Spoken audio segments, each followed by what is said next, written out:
بسم اللہ الرحمن الرحیم۔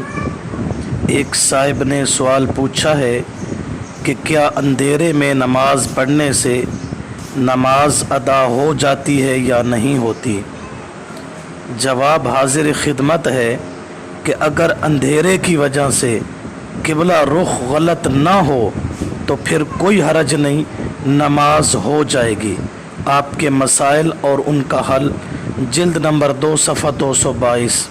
خلاصہ یہی ہے کہ اگر 100% یقین ہے کہ میں قبلہ رخ نماز ادا کر رہا ہوں تو نماز اندھیرے میں پڑھنا جائز ہے، اور اگر اندھیرے کی وجہ سے شک اور تردد ہے کہ پتہ نہیں قبلہ رخ ہوں یا نہیں ہوں تو پھر اندھیرے میں نماز ادا نہیں کرنی چاہیے، البتہ اگر شرعی مجبوری ہو تو وہ الگ بات ہے۔